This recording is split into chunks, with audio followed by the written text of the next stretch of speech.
Hey everyone, my name is Hal Cannon and I'm an MBA candidate at Clemson University. Today I'll be discussing the marketing strategy, but in specific, promotional planning. Promotion is one of the 4 P's in the marketing mix. When a firm decides to develop a new product or service, they usually will have to develop a promotional plan as part of their marketing strategy. The promotional plan should make customers aware of the product and service and resonate with them so they want to use the product or service as part of their daily life. Promotion is a key part of a marketing strategy.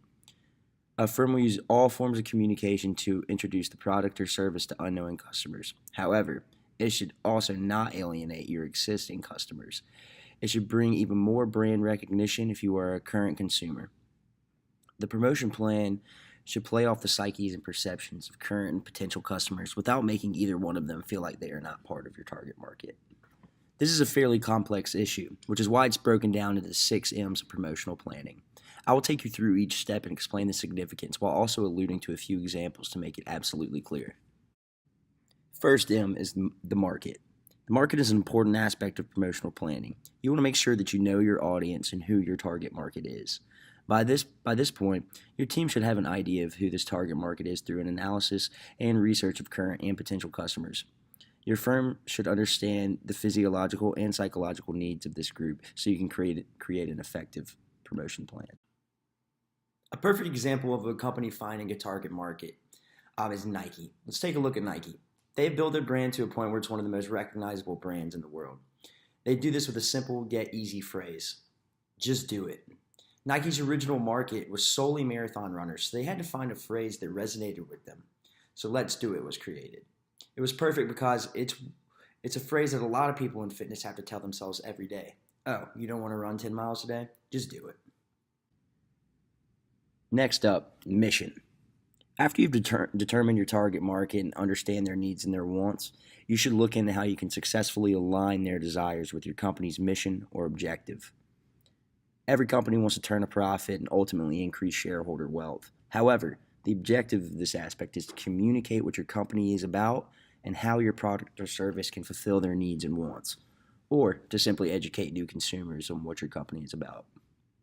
A great example of a company that has a clear mission statement is Microsoft.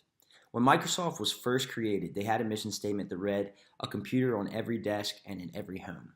Their goal was clear: to take over the market and be the sole supplier of computers in the workplace and in the homes of consumers. But not only did they have a mission, they also had a vision.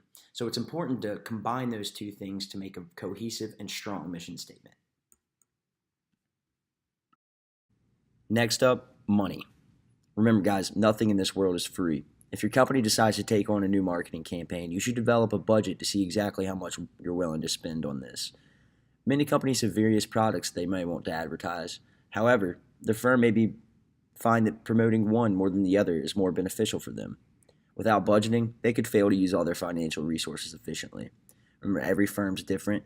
One firm could develop an incredibly expensive advertising campaign. For example, take a look at this Coke ad in Times Square in New York City. Coca-Cola is an example of a company with a large budget.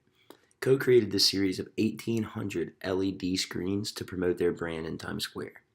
Times Square ads typically cost anywhere from $1.1 million to $4 million per year. This would be a long shot for a small family-operated business which relies on low-budget production. Next up, media. When promoting a product or service, it's important to consider what levels of media you will use to convey your message. Social media is a quick and effective way to promote goods and services.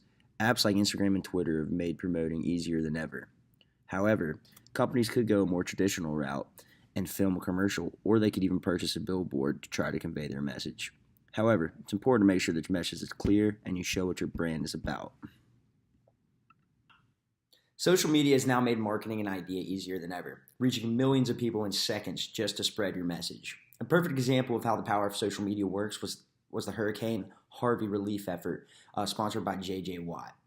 J.J. Watt took to Instagram after Hurricane Harvey hit Houston to start a fundraiser for all the victims of Hurricane Harvey. This hit home for J.J. because he plays in Houston for the Houston Texans. His original goal of $200,000 was shattered when his nearly 3.5 million followers started donating. His campaign raised around $37 million in only 3 weeks. Now we'll talk about the message. Like we said before, your promotional plan should have a clear message. Your message should explain what differentiates you from your competition and why buying your product or service can generate more value for the customer. You should pick a few very specific points to sell your brand. And finally, we have measurement. This stage is arguably the most important. This is the point at which you evaluate all those decisions that went into the promotional plan to see if it was successful. The measurement stage is important for you to understand exactly what you did well and what you could improve on. This is key to developing successful marketing strategies moving forward. Now, we talked about a few successful promotional strategies and how/why they were created. A fun exercise that I encourage everyone to do is to turn on your TV or get on Instagram and see which products stand out to you. Now, look a little bit deeper. See if there was a specific tagline that resonated with you, or maybe it was how nice the ad looked.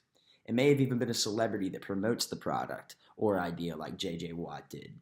Analyze the different promotional strategies that are presented to you on a daily basis and see what makes them effective and see what they could do to improve on them. Well, I hope you guys enjoyed the talk and understand a little bit more about the promotion aspect of a marketing strategy. See you guys later.